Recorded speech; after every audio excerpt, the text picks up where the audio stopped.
우리 하나님 말씀 보겠습니다. 사사기서 20장 우리 함께 보겠습니다. 구약 성경 오늘 사사기 묵상의 마지막 시간입니다. 우리 하나하나 다 우리가 설교하지는 못했지만 여러분께서 매일 성경으로 함께 묵상해 오신 줄 압니다. 사사기서 20장 17절에서 35절 그리고 43절에서 48절까지 말씀 보겠습니다. 제가 가지고 있는 성경은 구약 성경 397페이지가 됩니다. 여러분 성경책을 또 찾으실 수 있는 분은 자기 성경책을 이렇게 많이 찾아보시고 이렇게 손때가 묻고 그러면 참 좋습니다. 나중에 혼자 성경을 읽으실 때도 많은 도움이 되기 때문에 사사기서 20장 17절부터 찾으신 줄 알고 제가 받드리겠습니다. 베냐민 자손 외에 이스라엘 사람으로서 칼을 빼는 자의 수는 40만 명이니 다 전사라. 이스라엘 자손이 일어나 베델로 올라가서 여호와께 여쭈어 이르되 우리 중에 누가 먼저 올라가서 베냐민 자손과 싸우리까 하니 여호와께서 말씀하시되 유다가 먼저 갈지니라 하시니라. 이스라엘 자손이 아침에 일어나 기브아를 대하여 진쳤치니라. 이스라엘 사람이 나가 베냐민과 싸우려고 전열을 갖추고 기브아에서 그들과 싸우고자 하매 베냐민 자손이 기브아에서 나와서 당일에 이스라엘 사람 2만 2천 명을 땅에 엎드러뜨렸으나 이스라엘 사람이 스스로 용기를 내어 첫날 전열을 갖추었던 곳에서 다시 전열을 갖추니라. 이스라엘 자손이 올라가 여호와 앞에서 저물도록 울며 여호와께 여쭈어 이르되 내가 다시 나아가서 내 형제 베냐민 자손과 싸우리이까 하니 여호와께서 말씀하시되 올라가서 치라 하시니라. 그 이튿날에 이스라엘 자손이 베냐민 자손을 치러 나아가매 베냐민도 그 이튿날에 기브아에서 그들을 치러 나와서 다시 이스라엘 자손 8천 명을 땅에 엎드러뜨렸으니 다 칼을 빼는 자였더라. 이에 온 이스라엘 자손 모든 백성이 올라가 베델에 이르러 울며 거기서 여호와 앞에 앉아서 그날이 저물도록 금식하고 번제와 화목제를 여호와 앞에 드리고 이스라엘 자손이 여호와께 물으니라. 그때에는 여호와의 언약궤가 거기 있고 아론의 손자인 엘라사의 아들 비느하스가 그 앞에 모시고 섰더라. 이스라엘 자손들이 여쭈기를 우리가 다시 나아가 내 형제 베냐민 자손과 싸우리이까 말리이까 하니 여호와께서 이르시되 올라가라. 내일은 내가 그를 내 손에 넘겨주리라 하시는지라. 이스라엘이 기브아 주위에 군사를 매복하니라. 이스라엘 자손이 첫째 날에 셋째 날에 베냐민 자손을 치러 올라가서 전과 같이 기브아에 맞서 진열을 갖추매 베냐민 자손이 나와서 백성을 맞더니 꾀임에 빠져 성읍을 떠났더라. 그리고 그들이 큰 길 곧 한쪽은 베델로 올라가는 길이고 한쪽은 기브아 들로 가는 길에서 백성을 쳐서 전과 같이 이스라엘 사람 30명 가량을 죽이기 시작하며 베냐민 자손이 스스로 이르기를 이들이 처음과 같이 우리 앞에서 패한다 하나 이스라엘 자손은 이르기를 우리가 도망하여 그들을 성읍에서 큰 길로 꿰어내자 하고 이스라엘 사람이 모두 그들의 처소에서 일어나서 바알 다말에서 전열을 갖추었고 이스라엘의 복병은 그 장소 곧 기브아 초장에서 쏟아져 나왔더라. 온 이스라엘 사람 중에서 택한 사람 10,000명이 기브아에 이르러 치매 싸움이 치열하나 베냐민 사람은 화가 자기에게 미친 줄을 알지 못하였더라. 여호와께서 이스라엘 앞에서 베냐민을 치심에 당일에 이스라엘 자손이 베냐민 사람 5,100명을 죽였으니 다 칼을 빼는 자였더라. 넘어가서 43절부터 다시 보겠습니다. 그들이 베냐민 사람을 애워싸고 기브아 앞 동쪽까지 추적하며 그 쉬는 곳에서 짓밟음에 베냐민 중에서 엎드러진 자가 18,000명이니 다 용사더라. 그들이 몸을 돌려 광야로 도망하였으나 림몬 바위에 이르는 큰 길에서 이스라엘이 또 5,000명을 이삭 줍더라고. 또 급히 그 뒤를 따라 기돔에 이르러 또 2,000명을 죽였으니 이날에 베냐민 사람으로서 칼을 빼는 자가 엎드러진 것이 모두 25,000명이니 다 용사였더라. 베냐민 사람 600명이 돌이켜 광야로 도망하여 림몬 바위에 이르러 거기에서 넉 달 동안을 지냈더라. 이스라엘 사람이 베냐민 자손에게로 돌아와서 온 성읍과 가축과 만나는 자를 다 칼날로 치고 닥치는 성읍은 모두 다 불살랐더라. 아멘. 우리가 어떤 경기를 하거나 전쟁을 하며 승리하려고 하죠. 이기려고 합니다. 승부욕이 있습니다. 그런데 어떤 전쟁은 승자가 없는 전쟁이 있습니다. 상처뿐인 그런 전쟁이 있습니다. 아마 최근에 가장 좋은 예로는 미국이 아프가니스탄에서 했던 전쟁이 아닐까 생각합니다. 10년 동안 전쟁을 했었고 비용을 보니까 1조 2,830억 달러가 들었다고 합니다. 미군이 1,800명 희생되었습니다. 그런데 10년 후에 아무 소득 없이 미군이 철수했습니다. 지금 탈레반이 아프가니스탄 정권을 다시 잡았습니다. 들어갈 때 탈레반이 지배하고 있었는데 다시 탈레반이 지배합니다. 10년 동안 이렇게 많은 비용을 들고 이렇게 많은 사람이 죽었죠. 미군뿐만이 아니죠. 아프가니스탄에 있는 수많은 사람들이 죽었습니다. 그러면 탈레반이 이겼습니까? 탈레반이 승리한 것입니까? 그들이 지금 정권을 잡고 있습니다. 그러나 초토화된 이 나라를 세워야 하는데 인력도 없고 자원도 없고 돈도 없습니다. 시민들의 많은 지지도 받지 못하고 있습니다. 더 문제는 IS라고 하는 자기네들이 테러했던 것처럼 또 다른 자기네들 대적하는 테러 단체들이 계속 테러를 해서 지금 이 아프가니스탄 전체가 또 굉장히 혼란 가운데 있습니다. 각 정치 집단들이 아프간 안에서도 다양한 민족 집단이 있습니다. 각자 이해가 다 다른 거죠. 그래서 연합 국가가 세워지지 않습니다. 탈레반은 자기의 목적이죠. 미국은 미국의 목적이 있고 IS는 자기의 목적이 있습니다. 각자가 자기 정치적인 이해관계에서 포기하지 않고 자기 것만 챙기니까 결국은 이 아프간 전체가 고통을 당하고 있습니다. 누구도 승자가 아닌 상처뿐인 결과가 나타나고 아직도 진행 중에 있습니다. 아마 서로 타협하고 조정하고 협상하지 않는다면 조금씩 포기하고 함께 이 나라를 세워가자는 합의가 없다면 아마 계속해서 그곳에 사는 모든 시민들은 계속된 어려움 가운데 있을 수밖에 없을 것입니다. 승자가 없는 상처뿐인 전쟁이 계속될 때가 있습니다.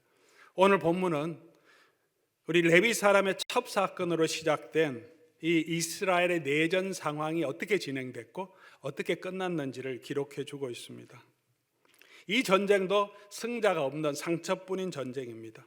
하나님을 버리고 자기 소견에 옳은 대로 했던 이스라엘 백성들에게 하나님은 그들도 심판하시고 또 자기 안에 있는 죄를 행한 그 기브아 사람들을 내어놓지 않고 자기 소견에 옳은 대로 하는 베냐민 지파도 하나님께서 양쪽 다 심판하시는 모습을 우리에게 보여주고 있습니다. 하나님을 떠나서 소견에 옳은 대로 하면 그 결말이 어떻게 되는지를 우리에게 보여주는 것이죠.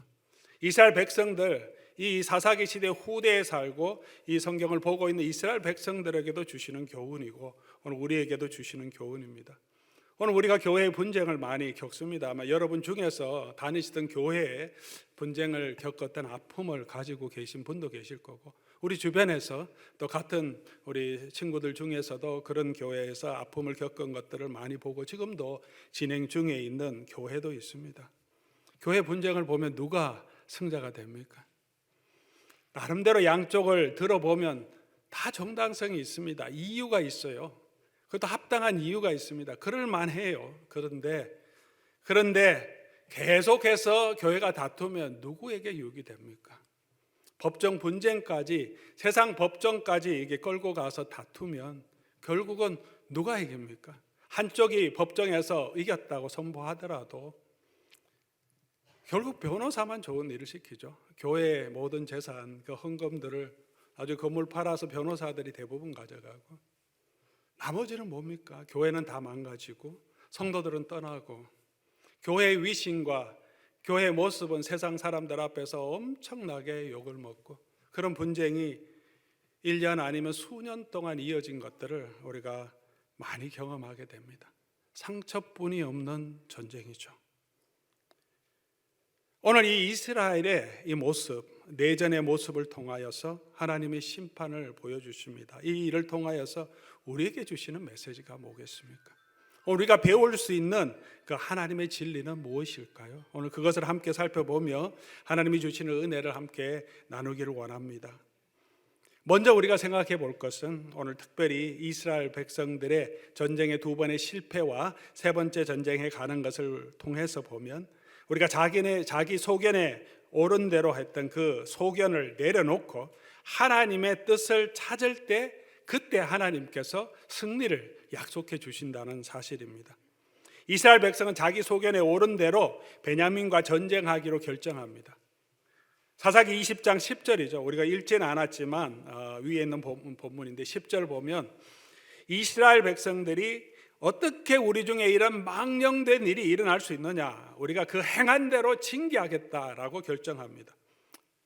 정말 그럴 수 없는 일이죠. 우리가 성경을 읽어보더라도 어떻게 이런 일을 하느냐, 할 수 있는 일인데 그럼에도 불구하고 그 사정을 살펴보고 그리고 이 엄청난 일을 우리가 어떻게 풀어가야 될지 하나님께 물어보자, 그렇게 하지 않습니다. 전쟁하는 것은 이미 그들의 마음에 다 결정합니다. 반드시 응징하겠다 가진히 결정해놓고 그리고 하나님께 기도합니다. 18절이죠. 이스라엘 자손은 일어나 베델로 올라가서 여호와께 여쭈어 이르되 우리 중에 누가 먼저 올라가서 베냐민 자손을 치릴까 사올까요 합니다. 결정합니다. 올라가는 것은 이미 결정되어 있습니다. 하나님께 물을 때는 누가 먼저 가면 좋겠습니까? 이 전쟁에 승리하려면 하나님 어떻게 하면 좋겠습니까? 방법만 묻습니다. 방향은 묻지 않습니다. 해야 하는지 안 해야 하는지는 묻지 않습니다. 가장 중요한 결정은 자기네들이 하고 그리고 하나님이 자기 결정을 돕도록 하나님의 뜻을 찾습니다. 사랑하는 교회 여러분, 오늘 우리의 기도에 이런 모습은 없습니까? 우리가 기도를 열심히 하고 하나님이 축복해 주시고 하나님 내 기도를 들어주십시오 하는데 정작 가장 중요한 결정적인 것들은 내가 다 결정하고 그 목표는 내가 다 세워놓고 하나님 내가 이거 이루어야 되겠는데 하나님 나를 도와주십시오. 이거 이루려면 어떻게 하면 좋겠습니까? 그 방법만 하나님한테 묻지 않습니까? 하나님께서 유다가 먼저 가라고 하시지만 사실은 승리를 약속해 주시진 않았습니다. 너네가 그렇게 싸우려고 하고 네 마음대로 결정해서 가려고 하면 가라, 허용하시는 것으로 보는 게 더 적절할 것입니다. 이들은 승리에 대한 자신이 있었습니다. 40만 명을 군대를 가지고 있어요. 베냐민 자손은 다 합해봐야 2만 6천 명밖에 되지 않았습니다. 반드시 자기가 이길 것이라고 생각했습니다. 그런데 처참한 실패, 전쟁의 패배를 경험합니다. 21절이죠. 당일에 이스라엘 사람 2만 2천 명이 땅에 엎드러졌다. 한 번에 2만 2천 명이 죽습니다. 근데 다시 스스로 용기를 냅니다. 조금 태도는 바뀌었지만 그래도 올라가고 싶은 마음, 다시 싸우고 싶은 마음이 있었던 거죠. 스스로 용기를 냈다는 것을 보면 다시 올라갑니다. 다시 18,000명의 사상자가 납니다. 엄청난 패배를 경험합니다. 우리가 쉽게 모든 것을 흑백 논리로 말할 수는 없겠지만 하나님이 하시는 일들을 오늘 이 본문을 통해서 보면 때로는 우리가 원해서 하는 일이 있습니다. 하나님께서 내가 하게 하겠습니다, 하나님 도와주십시오, 허락해 주실 때가 있습니다. 그런데 그렇게 가더라도 하나님이 허용해서 가더라도 그 일로 인하여 굉장한 실패를 경험할 때도 있다는 것입니다. 그래 한번 해봐라 하고 하나님 그냥 놔두실 때가 있습니다. 허용한다는 사실입니다. 그렇게 하시는 이유는 그 안에 하나님의 은혜가 있어요. 우리로 하여금 깨닫게 하시기 위해서, 하나님께로 돌아오게 하시기 위해서, 실패를 통해서 하나님의 어떤 징계죠, 심판을 주시면서 깨우쳐 주시기 위해서 그렇게 합니다. 세 번째, 이스라엘은 승리합니다. 그 승리의 계기가 무엇입니까? 세 번째 기도에는 좀 바뀐 것이 있습니다. 자신들의 소견을 내려놓고 하나님의 뜻을 구합니다. 그렇게 할 때 하나님께서 승리를 약속해 주십니다. 28절 말씀 보면 내 형제 베냐민 자손과 싸우리까 말리까 라고 묻습니다. 조금씩 바뀌긴 하지만 완전히 자기 뜻을 내어놓고 올라갈까요 말까요까지 묻게 됩니다. 실패를 통해서 이스라엘 백성이 점점 겸손해집니다. 처음에는 자기 뜻이 확고했습니다. 올라가서 응징하겠다, 한번 실패하니까 올라갈까요? 하나님, 가야 되는데 스스로 용기 내서 올라가려고 하는데 하나님 더 함께 해주십시오 하는 마음이 더 많았습니다. 근데 세 번째 오니까 갈까요? 말까요? 거기까지 내려갑니다. 무슨 일이 일어났습니까? 기도의 내용이 바뀌었죠.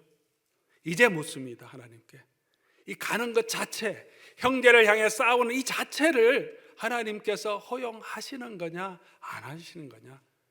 이제 자기의 소견을 내려놓고 하나님의 뜻을 찾게 됩니다.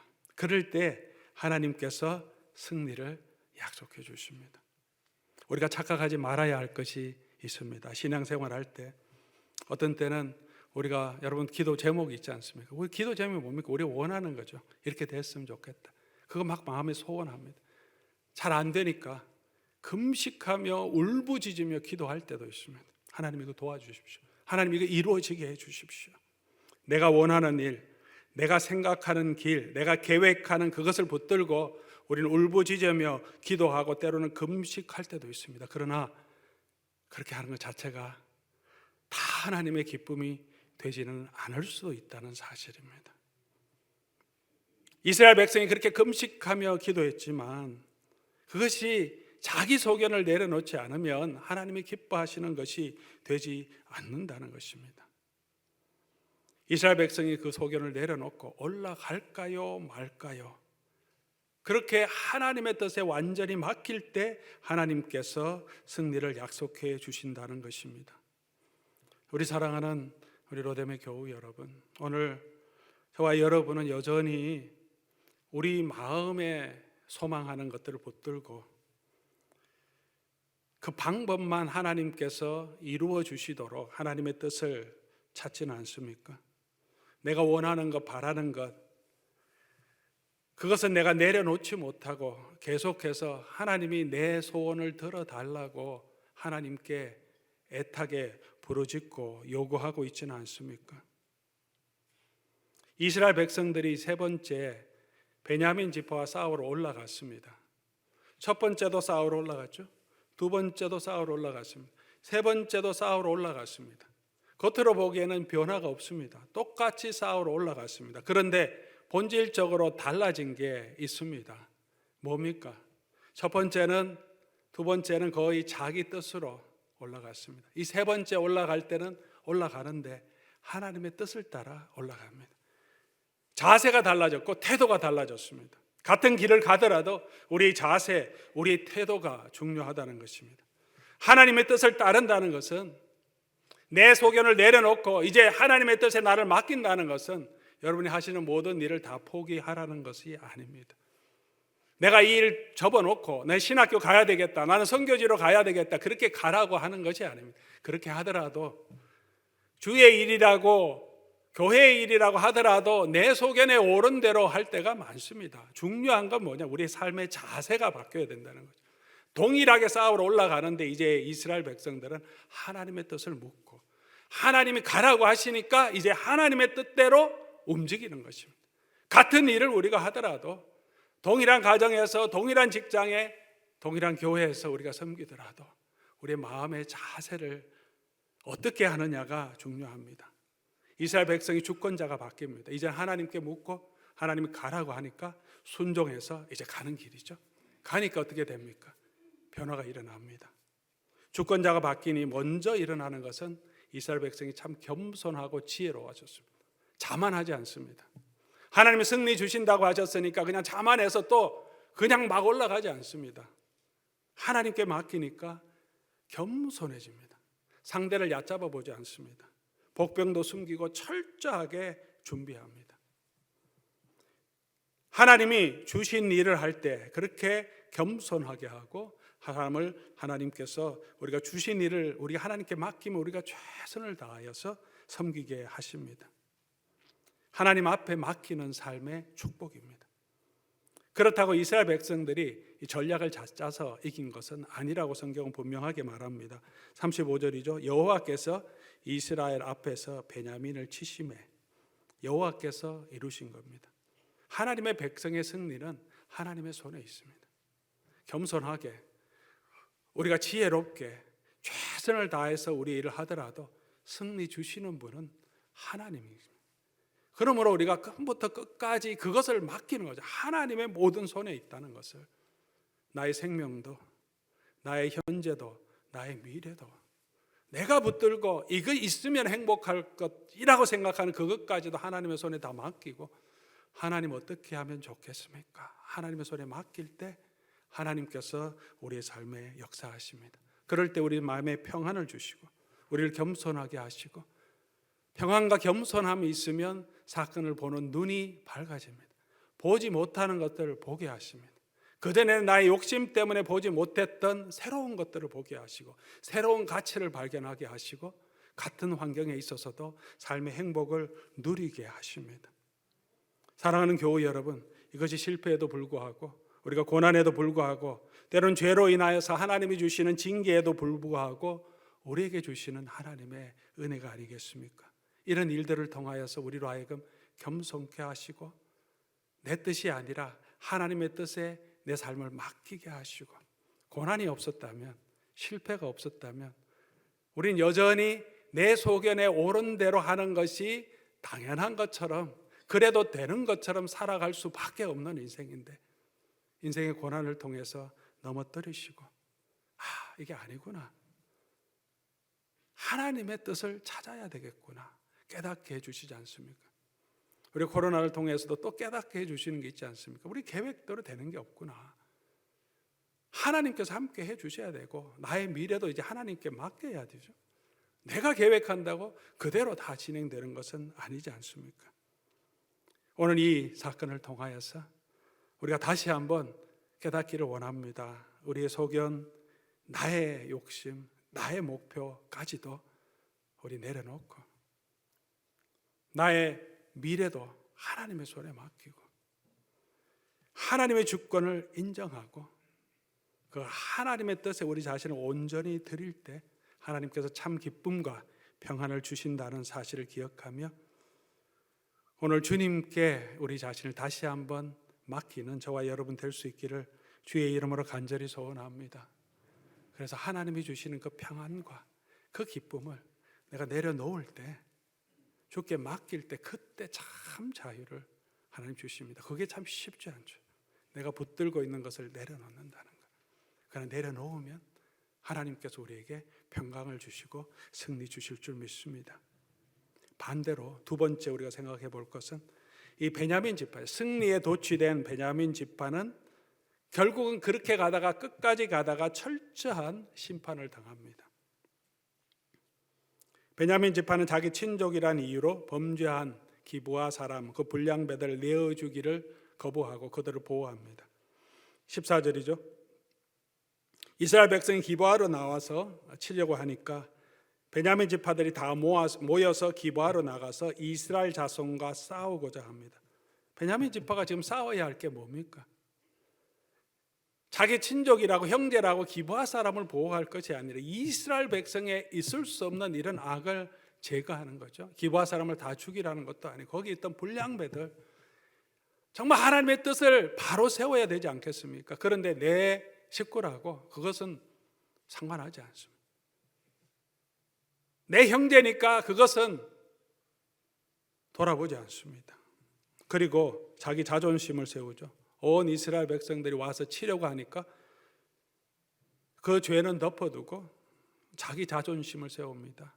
우리가 뭐 너네 협박에 굴복하는 그런 민족인 줄 아느냐, 그런 집화인 줄 아느냐, 한번 싸워보자라고 자기 자존심을 세웁니다. 두 번의 승리에 도취되어서 계속해서 교만하여 자기 길로 가다가 결국은 엄청난 심판, 큰 화를 당하게 되는 것이 오늘 본문의 결론이죠. 첫 두 번 전투에서 승리합니다. 그러나 그것이 도리어 화가 되었죠. 실패했다면 어떻겠습니까? 처음에 갔다가 완전 실패했다면 엄청나게 겸손해졌겠죠. 이게 아닌가 보다, 우리가 잘못했나 보다, 하나님 앞에 엎드려서 회개했을 수도 있겠죠. 이스라엘 백성들처럼. 그런데 승리하니까 교만해집니다. 그것도 두 번 승리하니까 더 교만해집니다. 그 전쟁의 결과가 어떻게 됐습니까? 44절 이하에 보면 18,000명 죽고 그 다음에 다시 5,000명을 또 죽입니다. 근데 이삭 줍듯 하다가 한번 생기가 끊기니까 그냥 무너지는 거죠. 다시 2,000명을 죽입니다. 모두 25,000명 다 용사들이다. 그것만이 아니죠. 48절로 가면 슬픈 일이죠. 이스라엘 사람이 베냐민 자손에게로 돌아와서 온 성읍과 가축과 만나는 자를 다 칼날로 치고 닥치는 성읍은 다 모두 불살랐다. 이스라엘 백성이 이렇게 하면 안 되죠. 그런데 하나님께서 이 사건을 들어서 베냐민 자손을 사실은 치는 것입니다. 그들을 심판하시는 겁니다. 그 심판의 방법이 뭡니까? 이 베냐민 자손에게 떨어진 이 심판의 내용은 진멸이에요. 진멸. 이스라엘 백성이 여호수아서에 보면 이스라엘 백성이 가나안 땅에 들어가서 그 땅을 점령할 때 주신 하나님의 명령이다. 진멸하라. 하렘이라고 하는 히브리어 단어를 사용하는데, 완전히 살아있는 것, 성읍까지 완전히 진멸하라. 왜 그러냐? 민족을 말살하라는 것이 아니라 성경 자체를 보면 이 가나안 지파의, 이 가나안 속에 살고 있는 족속의 죄가 하늘에 상달했다는 거예요. 너무나 음란하고 너무나 이 문화가 타락했기 때문에 하나님이 이때 이스라엘 백성을 들어서 하나님이 죄를 심판하시는 것이지, 이스라엘 백성들이 뭐 십자가원처럼 들어가서 조용하게 살고 있는 사람을 다 진멸하라고 하는 것이 아닙니다. 300년을 기다리는 이유는 가나안 땅에 주시기 전에 그들의 죄가 아직 완전히 차지 않았기 때문에 하나님이 살려두신 거죠. 때가 찼기 때문에 하나님이 심판했다. 그렇게 성경은 설명하죠. 그런데 그 방식이 하나님을 대적하고 부도덕한 사람의 심판한 하나님의 방식은 진멸인데, 그 진멸을 오늘 베냐민 지파에게 떨어집니다. 가나안 족속에게 떨어져야 할 그 심판이 그들이 끝까지 회개하지 않고 철저하게 자기 뜻대로 자기 욕심대로 갈 삶의 결과였습니다. 사랑하는 우리 교회 여러분, 오늘 우리의 삶은 어떤지 오늘 이것을 통해서 한번 우리가 같이 살펴볼 수 있으면 좋겠습니다. 이때까지 우리가 내 뜻대로 살아온 것은 없습니까? 그렇게 살아와도 큰 문제 없이 지금까지 살아오신 분은 없습니까? 오히려 뭐 일이 잘 돼요. 내 뜻대로 했으니까. 그게 하나님의 뜻인 줄 알고 하나님의 축복인 줄 알고 붙들고 지금까지 오지는 않았습니까? 일이 잘 된다고, 지금 내게 어려움이 없다고 다 하나님의 축복이 아닌 것을 기억해야 합니다. 지금 내 삶이 어렵고 힘들고 실패받았다고, 실패하고 있다고 해도 내 인생이 실패한 것은 아니라는 사실도 우리가 기억해야 합니다. 무엇이 참 성공이고 무엇이 참 실패입니까? 무엇이 성경적인 관점의 성공이고 실패입니까? 이스라엘 백성이 2번 졌어도 하나님께로 다시 돌아오니까 그게 성공의 열쇠였습니다. 일이 잘 되었어도, 지금은 일이 잘 되고 평안하더라도 내 뜻대로 살아가는 그 삶의 끝은 결국은 하나님의 심판이라는 사실도 우리가 기억해야 합니다. 그러므로 오히려 내 삶의 고난이, 내 일대로 잘 안 되는 이 인간의 인생의 어려움이 하나님의 축복인 줄 우리 믿으시기 바랍니다. 그 안에서 우리가 발견해야 될 것은 고난이 그냥 축복이 아니라 그 안에서 우리가 하나님의 뜻을 찾아가도록 겸손하게 여호와께 돌아가는 것, 그것이 축복이죠. 무엇이 성공입니까? 내 소견을 내려놓고 나의 삶의 주권을 하나님 앞에 드리는 그 사람이 참 성공한 인생이죠. 앞으로 성공할 것입니다. 하나님이 축복할 것입니다. 여전히 내 인생을 내 소견에 오른 대로, 내 계획대로, 내 뜻대로 하려고 하는 그 사람의 삶에는 결코 하나님이 함께하지 않는다는 이 사실을 우리가 다시 한번 기억할 수 있기를 바랍니다. 사랑하는 교우 여러분, 우리 말씀 보면서 우리가 다시 우리 한 해를 정리하면서 오늘 한 해 동안 내 뜻대로, 내 생각대로, 내 고집대로 살아온 모습은 없는지, 내년을 계획하면서 여전히 내 마음속에 있는 이런 내 생각이 더 주가 되고 내가 계획하는 것을 하나님이 축복해 달라고 하나님께 요구하고 있지는 않은지, 그것까지도 우리가 하나님 앞에 내어놓을 수 있는지, 하나님께 맡기고 하나님의 뜻을 우리가 받아들이고 걸어갈 때 하나님께서 평강을 주시고 하나님이 지혜를 주시고 하나님이 승리의 기쁨을 맛보게 하실 줄 믿습니다. 그런 은혜가 저와 여러분에게 있기를 바랍니다.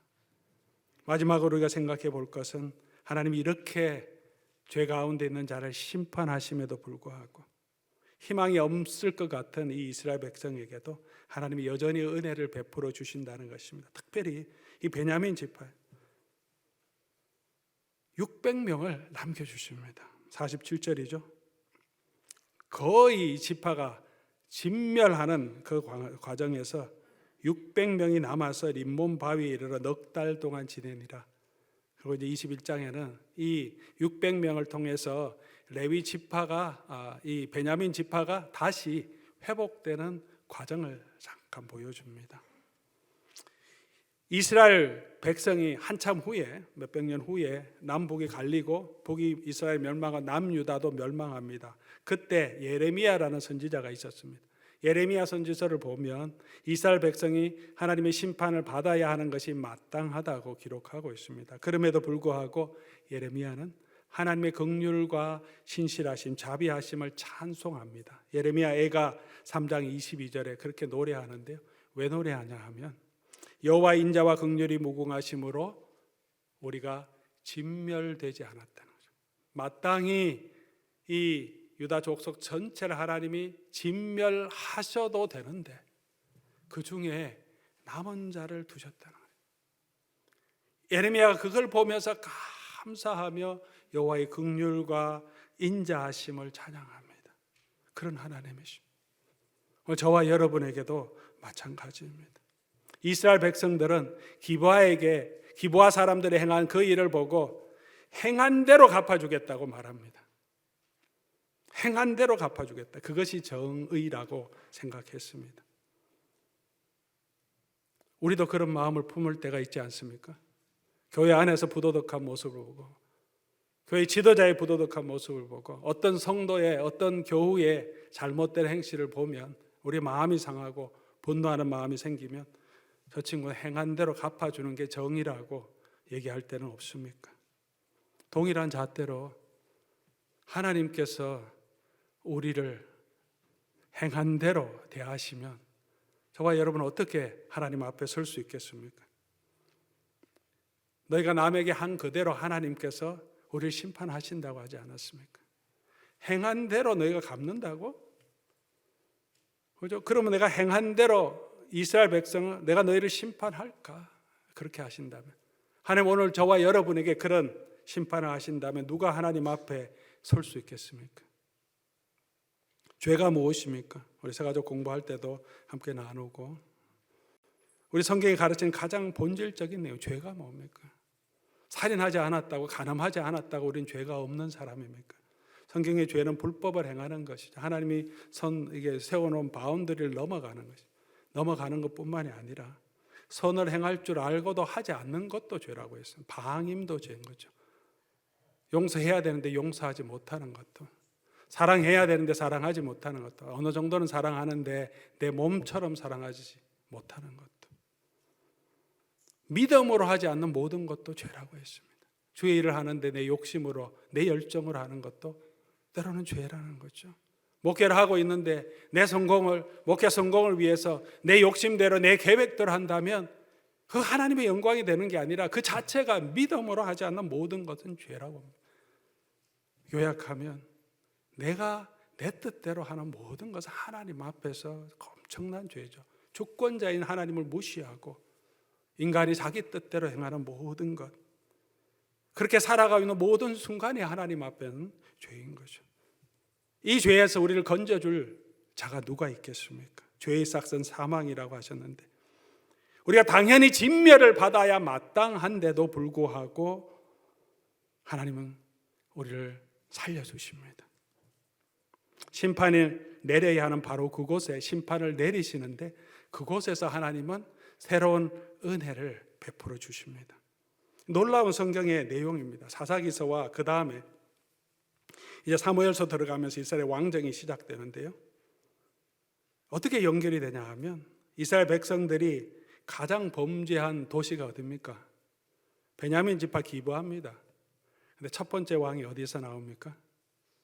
베냐민 지파에서 나옵니다. 사울은 어느 동네 사람인지 아십니까? 이미 제가 힌트를 다 드렸습니다. 기브아 사람. 바로 가장 죄가 극에 달했던 바로 그곳에서 하나님 그렇게 철저하게 심판했던 그 자손의 뿌리에서, 그 도시에서 이스라엘 백성을 다스릴 왕을 하나님 세워주십니다. 두 번째 왕인 다윗은 어느 동네 출신입니까? 다윗은 베들레헴 출신이죠. 우리가 다 알고 있습니다. 베들레헴도 이 사사기 맨 뒤편에 이 두 가지 이야기에 다 등장하는 도시가 베들레헴입니다. 첫 번째, 레위지파 청년이 미가의 집에 가서 제사장 노릇하죠. 우상 숭배하는 이 청년이 어디 출신이냐면 베들레헴 출신입니다. 베들레헴의 기업을 얻고 있었는데 왜 이 청년이 방황하고 돌아다닙니까? 이 레위 청년이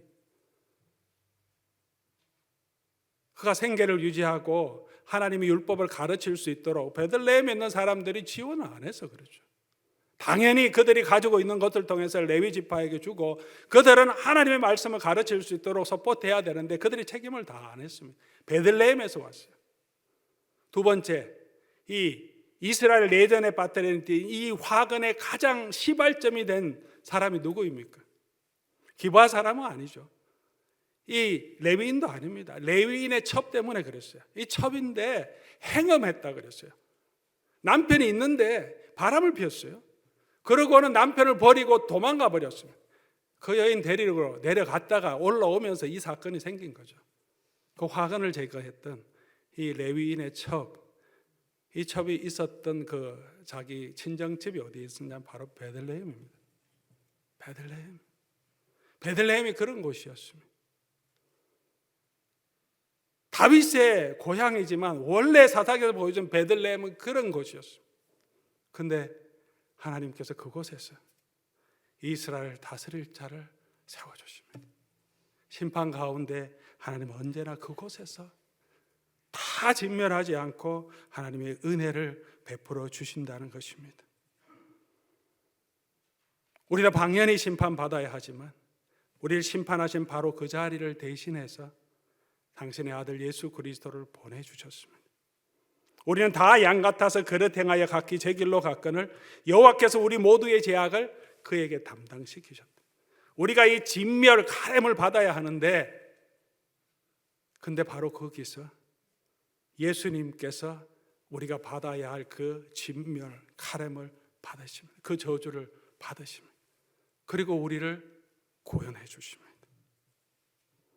예수님의 오심은 성탄이라고 하는 이 예수님의 오심, 대강절 대림절이라고도 하죠.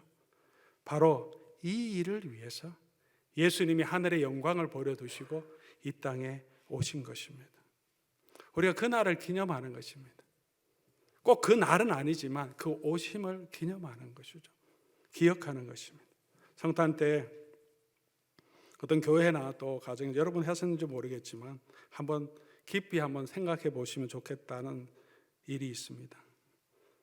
우리 아이들 또 우리 사람들 생일 축하하듯이 우리 케이크도 만들어 놓고 성탄절에 Happy Birthday to you, Jesus 그렇게 노래하는 경우도 있습니다. 한번 생각해 보십시오. 우리가 예수님의 오심을 축복할 때 우리를 대신해서 우리를 위하여 자기 목숨을 많은 사람의 대속물로 이 진멸 저주를 받기 위해서 하늘의 영광을 버리고 이 땅에 오신 하나님의 아들 되신 예수님 오셨는데 우리가 예수님에게 Happy Birthday to you라고 그렇게 노래할 수 있겠습니까? 무슨 자격으로, 무슨 근거로? 만약 축하한다면 우리가 Happy His birthday for us. 예수님의 오심으로 해피, 복이 우리에게 임한 것이죠. 우리가 celebration, 축하할 수 있습니다. 예수님 오셨기 때문에. 예수님이 태어나셨다고 예수님에게 무슨 축복을 드립니까? 우리가 할 수 있는 게 뭐겠습니까? 엎드려 아기께 경배하는 거죠. 우리 좋은 마음으로 예수님의 생신을 축하합니다 이렇게 할 수 있지만 조금 더 우리는 깊이 있게 성경이 말하는 예수님의 탄생의 의미가 뭔지를 생각해 보아야 합니다.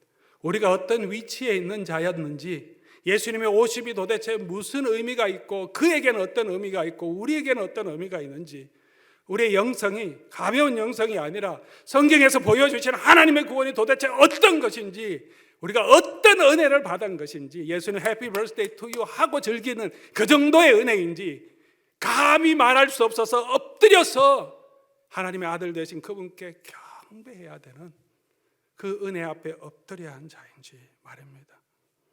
예수님의 오심을 기념하는 유일한 방법이 뭐겠습니까? 엎드려 경배하는 거, 예배죠. 예배. 하나님 앞에 나와서 예배 드리는 겁니다. 하나님께 찬양을 드리는 겁니다. 첫 번째 성탄이었을 때 예수님의 어머니도 요셉도 엎드려 아기께 경배합니다.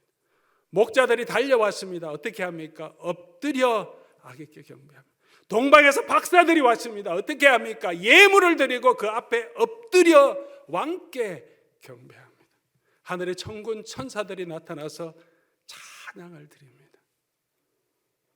엎드려 경배하는 거죠. 오늘 저와 여러분들도 엎드려 우리에게 오신 예수님께 경배해야 합니다. 이제까지 내 속에 내 옳은 대로 내 뜻대로 붙들고 그것 이루어 달라고 하나님께 매달리는 그 삶에서 나의 모든 삶의 주권을 주님께 맡기고 주님이 원하시는 대로 내가 하겠습니다. 주께서 이끄시는 대로 내가 가겠습니다.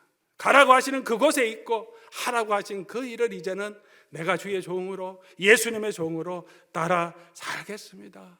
우리 자신을 하나님께 드리는 이 예배가 너희 몸으로 하나님이 기뻐하시는 거룩한 산제사로 드리는 그것이 성탄을 기억하는 가장 큰 축복인 줄 믿습니다. 우리의 태도인 줄 믿습니다. 그 일을 위해서 우리가 촛불 찬양 예배도 함께 드리자, 그렇게 말하는 것이죠. 같이 오셔서 주일에도 예배하고 또 정말 예수님의 오심을 우리가 같이 축복하며 찬양하자. 자녀들도 함께 와서 영어로 한국말로 함께 찬송하면서 하나님 앞에 영광 돌리는 거예요. 여러분 함께 오셔서 우리 함께 찬양할 수 있으면 좋겠습니다. 예배할 수 있으면 좋겠습니다. 우리 성탄 시즌에 우리 다시 한번 기억하면 좋겠습니다. 오늘 저와 여러분들 이 예배의 자리에 설 수 있는 것 하나님의 은혜지 않습니까? 오직 예수 그리스도의 은혜로 저와 여러분이 서 있습니다. 오늘 우리가 진멸되지 않고 남아있고 단순히 남은 자가 아니라 하나님의 자녀로 회복시켜 주시고 하나님의 영광의 상속자로 세워주신 것, 돌아온 탕자를 받아주시는 아버지의 무한한 사랑, 여전히 죄인이지만 깨닫고 돌아오면 하나님께서는 받아주시고 이렇게 받아주시고 하늘에서 기뻐하신다. 오늘 저와 여러분의 어떤 삶의 환경에 있었을지라도 주님께 돌아오면 하나님은 기뻐하시고 우리를 받아주신다고 약속해 주셨습니다. 오늘 그 은혜를 다시 한번 기억하고 성탄 시즌에 우리의 소견에 옳은 대로 했던 거 다 한번 점검해보고 본질적으로 우리 인생의 모든 것들 하나님의 뜻에 맡기고 물어보고 하나님이 원하시는 대로 우리의 삶을 걸어가도록 새롭게 다짐하고 새롭게 결단하는, 그래서 그 길 끝에 하나님이 주시는 기쁨과 자유함과 하나님이 주시는 그 승리를 맛보는 저와 여러분 될 수 있기를 주의 이름으로 간절히 소원합니다. 우리 말씀 기억하시면서 우리 찬송 한번 하고 하나님 앞에 기도하는 시간 가지면 좋겠습니다. 오직 주의 은혜로 지금 여기 서 있네, 한없는 경배 한없는 찬양 내 영혼 드리네. 오늘 다시 주의 은혜로 우리가 이곳에 서 있음을 기억하며 우리 하나님을 찬양하도록 하겠습니다.